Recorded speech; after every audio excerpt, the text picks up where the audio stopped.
जय गुरु जी। जो भी नई संगत गुरु जी महाराज से जुड़ रही है संगत जी, धीरे धीरे जब गुरु जी के साथ कनेक्शन बनने लग जाता है तो मन में जरूर आता है कि गुरु जी का सत्संग हम भी करवाएं।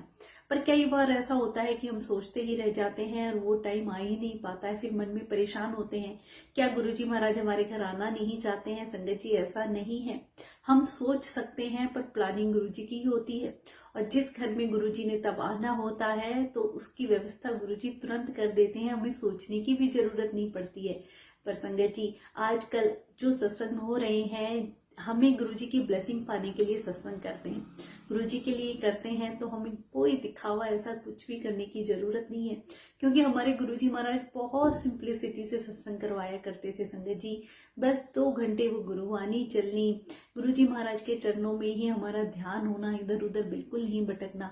और संगत जी, जब भी सत्संग शुरू होता है उससे 10-15 मिनट पहले, वेलकम बैंड से पहले ही हमें गुरुजी महाराज के वेलकम के लिए पहुंच जाना चाहिए। गुरुजी हमें ब्लेस करने आते हैं, ऐसा नहीं कि उनसे हम अपना वेलकम करवाएं। कितनी ऐसी संगत देखी है मैंने जो बीच में आती है तो बाकी संगत भी डिस्टर्ब होती है, और गुरुजी महाराज साक्षात गद्दी पे विराजमान होते हैं और तब हम बाद में आते हैं तो कितना अजीब लगता है कि जो रब हमें ब्लेस करने आए, हम उन्हीं के लिए सही टाइम पे भी नहीं पहुंचते हैं। संगत जी, हमेशा 10-15 मिनट पहले पहुंचें, गुरुजी महाराज के वेलकम के लिए तैयार रहें, क्योंकि गुरुजी हमें ब्लेस करने आ रहे हैं। संगत जी, हम सोचें कि अपनी मर्जी से कुछ करें, हम अपनी चलाएं कि संगत को ये पसंद है तो ये करना है, नहीं संगत जी, किसी भी ऐसे दिखावे में नहीं। जो कुछ करना है हमें गुरुजी महाराज के लिए करना है। जब भी आप चाहें गुरु जी को प्रणाम करें और जहां जगह मिले बैठ जाएं। और संगत जी, जिस घर में सत्संग होता है वहां पे भी संगत एक दूसरे को ये ना देखे कौन आया, कौन गाया, कौन कहाँ बैठा है, या मैंने ये रिश्तेदार बुलाया, ये नहीं आया। बिल्कुल ध्यान हमारा गुरु जी के चरणों में होना चाहिए। संगत जी, सत्संग को हम सत्संग की तरह ही करें। पुरानी संगत के जब हम सत्संग सुनते हैं, वो जिस तरीके से बताते हैं कि वो 2 घंटे गुरुजी महाराज के चरणों में जब हम बैठते, हमें आसपास नहीं पता होता था कौन संगत है, कौन आई कौन गई, इवन नाम तक भी हमें नहीं पता होता था। एक दूसरे के फोन नंबर भी गुरुजी महाराज एक्सचेंज करने के लिए मना करते थे। तो बिल्कुल भी संगत जी, आज भी हमें वही नियम फॉलो करने चाहिए। हमें नहीं पता होना चाहिए कि कौन सी संगत आई है, या किसी से हेलो हाय मिले हम नहीं। हम गुरुजी के लिए गए हैं, बस गुरुजी के चरणों में ध्यान लगा ले संगत जी। वो पल इतना कीमती होता है। गुरुजी महाराज खुद कहा करते कि सारे देवी देवता तुम्हें ब्लेस करने आते हैं, पर हम उस भाव से बैठे तो सही संगत जी। हम सोचे कि आज गुरुजी गद्दी पे नहीं है, ऐसा नहीं है। गुरुजी साक्षात वहां विराजमान होते हैं संगत जी। हर स्वरूप में गुरुजी हमें सब देख रहे होते हैं। बहुत सी संगत हैं, फोन निकाल के वीडियो बनाने लग जाएंगे, फोटो खींचने लग जाएंगे, उनका ध्यान कहीं और ही होता है, बार बार फोन को देखते हैं, समय को देखते हैं। आप इतनी दूर आते हैं गुरुजी महाराज के दर्शन के लिए, जो वक्त निकालते हैं, अगर वो वक्त उस चीज में हमने यूज ही नहीं करा जिसकी ब्लेसिंग हम लेने आए हैं, तो वहां जाने का भी क्या फायदा है संगत जी। उस वक्त केवल गुरुजी के चरणों में ही ध्यान लगाया करो, गुरुजी का ही नाम लिया करो। अगर हमारे मन में कोई विचार भी आए तो गुरुजी के ही आने चाहिए। जब वो गुरुवाणी चलती है उसमें हमें आनंद आ जाए संगत जी, गुरुवाणी के बोल हमें मीठे लगने लगे। इतनी कितनी साखी वाली ऐसी जो व्याख्या वाली गुरुवाणी आती है संगत जी, उसका एक एक बोल जब हम सुनते हैं और हमारे मन में एक इमेज हमारे गुरु के लिए बन जाती है, तो सच में समझें कि आपका वहां ध्यान लगा हुआ है। वो पल इतना कीमती होता है, गुरुजी महाराज हमें देने के लिए ही बैठे होते हैं, पर हम कुछ इधर उधर मन भटका के वो पल वहीं गवा देते हैं संगत जी। उस वक्त जितने भी सेवादार हैं या जो भी संगत बैठी हुई है, इतना साइलेंस होना चाहिए कि गुरुजी के चरणों में ही ध्यान हो। कोई ध्यान में बैठा भी है तो उसका ध्यान इधर उधर ना भटके। गुरुजी बड़े ही डिसिप्लिन में सत्संग करवाया करते थे संगत जी। पर आजकल हम देखते हैं कितनी चहल पहल, ऐसे शादी पार्टी फंक्शन की तरह तैयारियां की जाती हैं, और सत्संग के बीच में भी ऐसे लोग बातें कर रहे हैं या इधर उधर ध्यान भटक रहा है, तो सत्संग करवाने का क्या फायदा है। ऐसी पार्टियां तो आप कभी भी कर सकते हैं। सत्संग में भगवान महाशिव हमें ब्लेस करने आते हैं, तो उनके बताए हुए कुछ वचन उसूल जो हम उस वक्त भी, जो गुरुजी के बताया हुआ रास्ता है कि हमें सत्संग किस तरीके से करना है, जैसे गुरुजी महाराज ने रूपरेखा तैयार करी, हमें उसी को फॉलो करना चाहिए संगत जी। सत्संग को पार्टी फंक्शन की तरह हमें नहीं बनाना है। किसी भी प्रकार के कोई दिखावे की जरूरत नहीं है।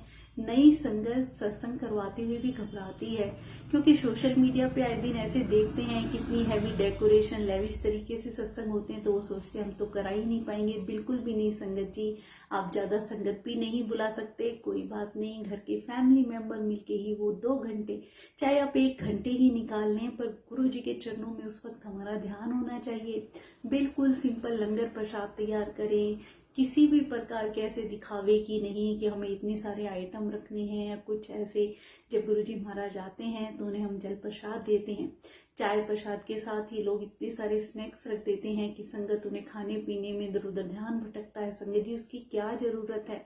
चाय प्रसाद के साथ इतने हैवी स्नैक्स रखेंगे तो लंगर प्रसाद संगत ढंग से नहीं करती है और वो प्लेटों में छोड़ देती है, जो कि लंगर प्रसाद का इतना अनादर होता है। वो महाप्रसाद जिसका एक एक कण संगत जी गुरु जी महाराज ब्लेस करने के लिए, हमारी कितनी बीमारियों और कितने कर्मों को काटने के लिए हमें वो उस वक्त घड़ी देते हैं कि हम वो लंगर प्रसाद चखें।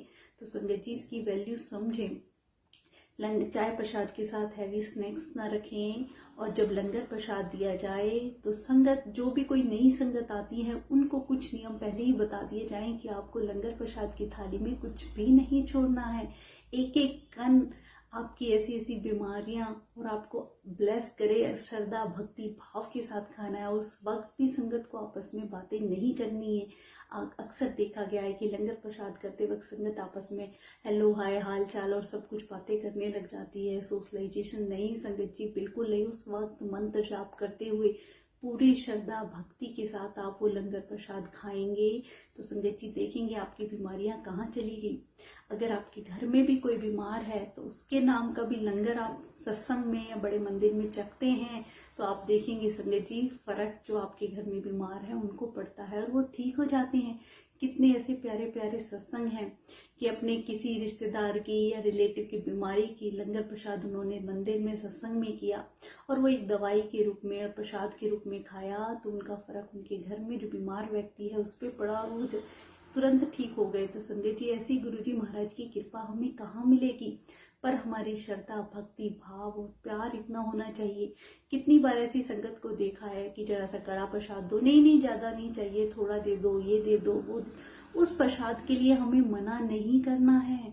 आपको संगत जी लगता होगा कि हम तो बिल्कुल स्वस्थ हैं, हमें क्या जरूरत है लंगर प्रसाद ये सब खाने की। आपको नहीं पता कि आपके आगे आने वाले टाइम के लिए भी गुरुजी कैसे प्लानिंग करके वो आपको प्रसाद चखा रहे हैं, आपके कितने जन्मों के कर्म काट रहे हैं। संगत जी वो प्रसाद हमारे लिए इतना कहते हैं एक एक कण गुरुजी की ब्लेसिंग उसमें है, तो उसको बिल्कुल भी अपनी प्लेट में ना छोड़ें, पूरा खाएं, किसी के साथ शेयर ना करें। एक बार जो प्लेट आपके हाथ में आ गई है वो आपको ही खत्म करना है, वो आपकी ही ब्लेसिंग है।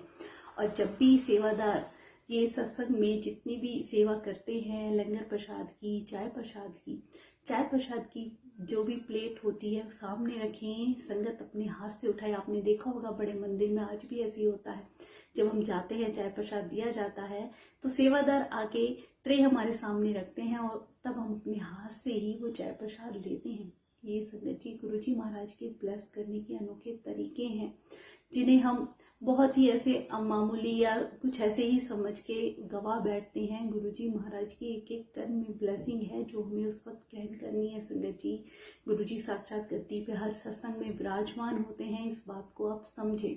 जब भी लंगर प्रसाद करें, लंगर प्रसाद चखने के बाद सीधे अपने घर जाएं। जो पॉजिटिव और जो चीज़ हमने वहाँ से ली है उसको वहाँ बातों में बैठ के या बोल के ना गवा दें, उस पॉजिटिविटी को अपने घर लेके जाएं। गुरुजी क्यों कहा करते कि सीधे अपने घर जाना, अगर रास्ते में भी कोई काम है तब भी नहीं रुकना है उस वक्त। तो संगत जी सत्संग के बाद सीधे अपने घर जाए। नई संगत बिल्कुल भी इस बात को लेके ना घबराएं कि हम तो सत्संग करवा नहीं सकते या कर नहीं सकते, ऐसा कुछ नहीं है। संगत जी अपने रब को याद करने के लिए किसी भी प्रकार की हमें फॉर्मेलिटी की जरूरत नहीं है। सच्चे मन से और भाव से बस बैठ जाया करो। गुरुजी तो वहाँ पे पहुँच जाते हैं जहाँ उन्हें दिल से याद किया जाता है। ना किसी भी ऐसे दिखावे की, भगवान को दिखावे की जरूरत नहीं होती। भगवान हमारा मन देखते हैं, हमारा भाव देखते हैं, सच्चा प्यार देखते हैं। जितना हो सके, जो हो सके, कोई नियम नहीं, कोई वहम नहीं, बस गुरुजी को उस वक्त याद करके बुला लिया करो और गुरुजी आपको ब्लेस करने जरूर आते हैं। अनंतम अनंतम शुक्राना गुरु।